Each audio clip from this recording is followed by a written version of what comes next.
반갑습니다. 스타부동산 금소장입니다. 오늘 아주 중요한 영상인데요. 지금 이제 세종시 부동산에 핫 이슈가 하나 있습니다. 세종시 여러 부동산에서 유튜브에 많이 올려드렸을 텐데 시세 차익이 3억에서 4억 가까이 가능한 무순위 청약이 나와서 같이 소개드리겠습니다. 분양가랑 내용에 대해서 간략하게만 소개드리고, 제가 올라온 다른 영상들을 보니까 해당 아파트의 입지나 그 다음에 이제 투자 가치성이나 호재 뭐 이런 부분들이 별로 없더라고요. 그런 부분들까지 같이 설명을 해드리겠습니다. 자, 일단은 3건의 청약이 나왔는데요. 3가지 청약 물건 다 이제 투베이 구조로 나왔고요. 사실 아파트는 판상형 구조를 가장 많이 선호하시는데 투베이도 이제 선호도가 높고, 무엇보다 이제 입지 가치가 굉장히 좋은 곳이기 때문에 평면도는 크게 개의치 않으셔도 될 것 같습니다. 첫 번째는 이제 703동 1002호고요. 분양가는 한 3억 정도 했고요. 발코니 확장비와 옵션비 2,200만 원대 정도 해서 총 분양가가 3억 2,488만 6천 원입니다. 현재 시세는 한 6억 5천 전후반 정도 될 것 같고요. 급매로 매도를 한다고 해도 시세 차익이 3억 정도 나신다고 볼 수가 있습니다. 자, 두 번째 매물인데요. 이제 가장 경쟁률이 치열할 것 같은데 강조망이 가능하면서 중대형 평형입니다. 701동 703호고요. 7층이지만 옆쪽으로 초등학교 저층이기 때문에 강조망이 가능할 것 같습니다. 분양가는 3억 9,900만 원이었고요. 옵션 확장비는 1,800만 원 정도 했기 때문에 총 분양가는 4억 1,718만 원입니다. 시세는 한 9억 전후반 정도 하고요. 시세 차익이 최소 4억 이상, 아니면 4억 5천 이상도 바라볼 수 있는 매물입니다. 마지막으로 802동 2302호고요. 분양가는 3억 2,100만 원 정도, 옵션 확장비는 1,480만 원 정도 했습니다. 총 분양가는 3억 3,580만 원 정도고요. 여기도 시세는 6억 5천 전후반, 최소 6억 이상 거래가 가능하실 것 같습니다. 그러면 시세 차익이 3억 나겠죠. 그리고 이제 세종시는 비규제 지역이고요. 재당첨 제한이 없고, 그리고 전매 제한도 없고, 현재 조정지역이 다 풀렸죠. 예전에 거주 의무 기간도 없습니다. 그래서 전세를 주셨다가 이제 매도를 하셔도 될 것 같고요. 참고로 이제 전세가는 84 타입 기준으로 해서 3억 전후반으로 보시면 될 것 같습니다. 급전세로 논다고 해도 2억 5천 이상은 받으실 수가 있기 때문에 자부담은 6, 7천 정도면 내가 이제 전세를 끼고 유지를 할 수 있다, 이렇게 보시면 될 것 같습니다. 가장 중요한 청약일입니다. 청약일은 2월 6일부터 2월 7일까지 2일간이고요. 아마도 이번에도 좀 서버가 다운되지 않을까 이렇게 예상을 하고 있는데, 계속 도전을 하셔서 꼭 청약을 하시기 바랍니다. 금융인증서나 이제 공인인증서나 이런 거 미리미리 좀 준비를 해두시고요. 당첨자 발표는 2025년 2월 12일이고요. 그 다음에 계약 체결일도 2025년 2월 19일입니다. 전부 다 수요일이네요. 잔금일도 2025년 3월 12일 수요일이고요. 만 19세 이상 국내 거주자면 다 가능하시고요. 청약 통장도 무관하고, 주택수도 무관하고, 그 다음에 부부 동시 청약이 가능하고, 1인 한 건만 청약이 가능합니다. 그리고 청약홈에서 접수를 하시면 됩니다. 그리고 입주자 모집 공고문이나 이런 상세한 내용들은 아래 더보기를 클릭해 보시면 보실 수 있게끔 첨부를 해 놨으니까요. 한번 잘 살펴보시고요. 추가적으로 상권 입지, 학군 입지, 교통 입지를 빠르게 설명드리도록 하겠습니다. 설명 전에 오늘의 영상이 도움이 되셨다면 구독, 좋아요, 알림 설정 부탁드리고요. 자, 그럼 이어서 입지에 대해서 추가적으로 설명드리겠습니다. 자, 그러면 입지를 한번 살펴보겠습니다. 이렇게 세종시가 행복도시가 동그랗게 있죠. 소담동은 이 금강의 이제 남쪽에 위치를 하고 있습니다. 좀 확대를 해서 한번 보겠습니다. 금강의 남쪽은 5군데 동네가 있는데요. 바로 이제 대평동, 그 다음에 보람동, 시청이 있죠. 이쪽에 보람동, 그리고 중간에 소담동, 바로 이 중간 위치에 힐스테이트 리버파크가 위치를 하고 있습니다. 오른쪽으로는 이제 방곡동, 그 다음에 더 오른쪽으로는 지편동이 있습니다. 교통의 입지로 보면 이 대전 쪽으로 나가시려면 이 대평동으로 나가는 길하고, 그 다음에 이 소담동으로 나가는 길, 두 곳이 바로 이제 세종시 행복도시의 남문 역할을 한다고 보시면 됩니다. 방곡동에 거주하시거나 지편동에 거주하셔도 이렇게 소담동을 거쳐서 이렇게 내려와야겠죠. 그래서 대전까지 이제 대전 접근성이 이제 굉장히 좋다, 뭐 이렇게 생각하시면 될 것 같습니다. 대전 출퇴근도 한 15분 내로 이렇게 가능하신 입지입니다. 동국지구까지 한 5분이면 가고요. 빠르게 가면 관평도까지도 한 10분 내, 둔산동까지는 한 20분 내면 충분히 가실 수가 있습니다. 그리고 주변 입지를 보면 이 소담동에서 바로 이제 강을 건너면 이쪽이 국회 세종의사당 예정부지죠. 이 뒤쪽으로는 바로 대통령 집무실 예정부지입니다. 그리고 상권 입지를 한번 보겠습니다. 이쪽이 이 왼쪽이 7단지고요. 그 다음에 이 위쪽이 8단지입니다. 주변에 이제 상업지역이 이제 굉장히 많죠. 그리고 바로 건너편이 현재 이제 싱싱장터가 이제 들어와 있고, 이쪽에 이제 커다란 부지, 바로 이쪽이 법원 예정 부지입니다. 8단지보다는 7단지가 조금 더 이제 상권에 굉장히 가깝다. 그리고 뒤로는 초등학교, 중학교가 있는데요. 7단지에서 초등학교가 좀 더 가깝다. 이렇게 생각하시면 될 것 같습니다. 그리고 교통 입지적으로 굉장히 좋은 부분을 하나 말씀드리면, 이 7단지와 8단지 요 사이로 해서 이제 BRT 정류장이 있죠. 보통 이제 세종시는 아파트에서 BRT역을 좀 걸어 나오셔야 되는데, 여기는 BRT 초역세권이라고 해도 무방할 만큼 이 주상복합 아파트에서 내려오면 한 1, 2분 내면 바로 건너가면 BRT를 이용을 하실 수가 있습니다. 그리고 이 앞쪽에 이제 법원 부지가 있잖아요. 현재는 그냥 맨 땅으로 돼 있지만 언젠가는 이 실현이 될 이 부지가 조성이 돼 있다는 거, 이거를 이제 중요하게 보셔야겠죠. 그래서 보면 이 세셋마을 6단지가 항상 세종시에서는 거래량 3순위 안에 들어가는 곳이 이 세셋마을 6단지거든요.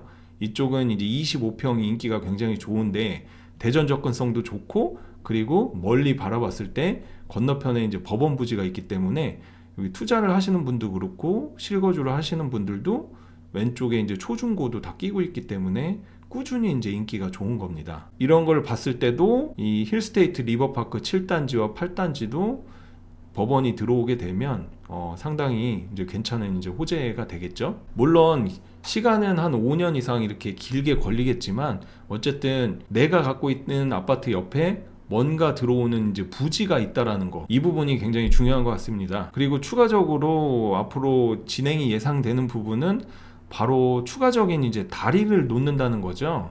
그래서 이 다리의 위치가 어디로 될지 아직은 확정되지 않았지만 그런 부분도 어느 정도는 좀 호재로 작용을 할 수가 있고요. 자, 그럼 한번 로드뷰를 한번 보도록 하겠습니다. 남쪽에서 바라본 모습인데요. 대전에서 세종으로 이제 진입을 할 때 바라본 모습입니다. 이쪽이 이제 통행량도 굉장히 많고 정말 이렇게 딱 양쪽에서 버티는 남문처럼 이렇게 돼 있죠. 마치 랜드마크의 쌍둥이 빌딩처럼 이렇게 돼 있는데 왼쪽이 7단지, 오른쪽이 이제 8단지입니다. 그래서 이렇게 보시면 이 왼쪽 앞쪽에 있는 거는 예전에 이제 주거용 오피스텔로 25평짜리 분양을 했던 거고요. 이 오른쪽도 주거용 오피스텔로 분양을 했던 거고요. 지금 8단지에 나온 청약 매물은 23층이니까요. 한 이 정도 보시면 될 것 같습니다. 이쪽에서 남서양 쪽으로 이렇게 조망이 어느 정도 이제 가리지 않게 이제 나온다고 보시면 될 것 같고요. 그리고 7단지의 매물로 한번 보겠습니다. 그래서 서쪽으로 시청 쪽으로 좀 가면 바로 여기가 7단지인데요. 지금 스타벅스가 이 코너에 들어와 있는 수세권이죠. 7단지는. 그리고 좌측으로 보면 이쪽 상권에 웬만한 병원하고 학원하고 이런 것들이 상당히 많이 들어와 있습니다. 이렇게 보시면 우측에 상권에 여러 가지 상가 이용에 굉장히 편리하게 이렇게 돼 있고요. 그리고 이 사이로 들어가셔서 이쪽은 이제 후문 쪽이고요. 자, 이렇게 상가가 왼쪽에 많이 들어와 있죠. 여러 업종들이. 보시면 이 앞쪽에 보이는 곳이 바로 703동입니다. 이쪽에 청약 매물이 하나 나와져 있죠. 10층이니까요. 한 이 정도 보시면 될 것 같아요. 여기가 이제 남서형이고요. 주변에 크게 이제 뭐 막히는 건 없겠죠. 강조망은 안 나올 것 같은데 그래도 막힘없이 상당히 채광이나 개방감은 좋을 것 같습니다. 마지막으로 이제 701동 가장 추천드리는 39평 중대형 청약 매물을 한번 설명드리겠습니다. 이렇게 뒤쪽으로 오면 701동은 바로 이 뒤쪽에 이제 자리 잡고 있고요. 여기서 7층이니까 한 이 정도 되겠죠. 근데 이제 북쪽으로 보면 따로 큰 높은 건물이 없어요. 바로 여기가 초등학교고요. 그래서 2차선 하나를 건너면 바로 유치원과 초등학교를 갈 수가 있고, 조망권은 이쪽에서 북서쪽으로 이렇게 탁 트여져 있습니다. 그리고 거실에서도 사선 조망으로 강조망이 이렇게 잘 나올 것 같습니다. 자, 큰 지도로 살펴보면 이쪽이 701동이죠. 701동에서 조망 사선 조망으로 이렇게 보행교 조망이 나올 것 같고요. 그리고 방에서는 옆으로 강조망도 나올 것 같습니다. 멀리는 방에서 이제 국회 세종의사당도 보일 것 같고요. 그리고 거실에서 이게 보행교와 강조망이 나올 수 있다는 점, 이런 점 참조하시고요. 이렇게 해서 모두 살펴봤고요. 아무래도 이제 양도세가 굉장히 세율이 단기 세율이 높기 때문에 당첨이 되신다고 하면 어떻게든 나머지 자금을 마련하셔서 전세를 놓으시는 걸 추천드리고요. 한 2년 정도 지나서 상황을 지켜보면서 매도를 할지 조금 더 끌고 갈지 이렇게 지켜보시면 될 것 같습니다. 많이들 물어보시는데 제 개인적인 생각으로는 오로지 투자성으로 보고 이제 매도를 한다면 생각하는 차이나 시각 차이가 있겠지만 개인적으로 제가 뭐 매도를 한다면 저는 국회 세종의사당이 준공을 하거나 그리고 이 법원이 준공을 한다고 하면 매도를 할 것 같습니다. 그리고 법원과 국회 세종의사당이 뭔가 착공을 한다고 하면 그때부터 좀 주변 시세나 주변 분위기를 한번 보고, 분명히 이제 국회 세종의사당이나 법원 부지가 착공을 하면 그때 이제 찾아오는 수요들이 있겠죠. 그리고 준공을 할 때는 그때는 정말 실수요가 생겨나겠죠. 보통 가격의 상승을 보면 발표를 할 때 한번 좀 꿈틀거리고 그리고 착공할 때 한번 준공할 때 한번 그 이후에는 이 호재들을 다 선반영했기 때문에 좀 시들시들 하거든요. 아무래도 이제 가장 좋은 매도 타이밍은 많이 들어보셨을 텐데 무릎에서 사서 어깨에서 팔라 뭐 이런 얘기를 많이 하시잖아요.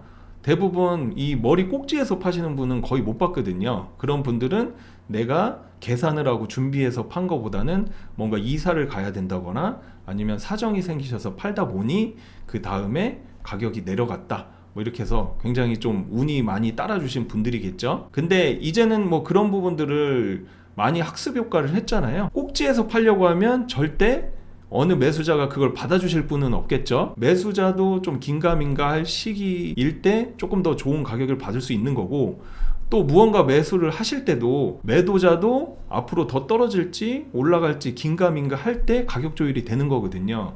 바닥의 금액에서는 절대 가격 조율이 되지가 않습니다. 경험해 보신 분들도 있겠지만 내가 한 6개월 동안 집을 보러 오지 않았는데 갑자기 한 2팀, 3팀 집을 보러 온다고 하면 올커니 이참에 집을 빨리 팔아야겠다 이런 분들은 별로 없을 거 아니에요. 아 잠깐만요, 내가 시세 좀 알아보고 왜 갑자기 사람들이 연락이 오고 이러지 하면서 주변의 분위기를 한번 파악해보고 시세 파악도 해보고 이러면서 매물을 거두는 사례들이 많기 때문에, 근데 무릎 정도의 금액이 왔다고 생각을 하면 사실 매도자분도 앞으로 시황이 더 안 좋아질지 좋아질지 뭐 예측할 수가 없기 때문에 무릎 정도 선에 왔다고 했을 때 조금 더 가격 조율이 되는 거기 때문에 그때 바닥 금액으로 잘 가격 조율을 하면 바닥에 사는 겁니다.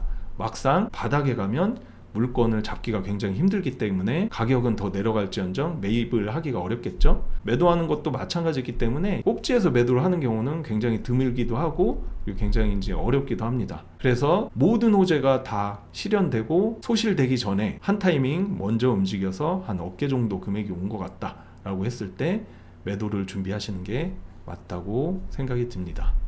이렇게 조금 자세한 얘기까지 좀 해드렸는데요. 뭐 이런 부분들은 각각 개인마다 생각하는 바와 의견 차이가 있기 때문에 참고만 하시고요. 저 금소장은 제 개인 투자도 뭐 이런 형태로 해왔기 때문에 한번 잘 참고해 보시면 될 것 같습니다.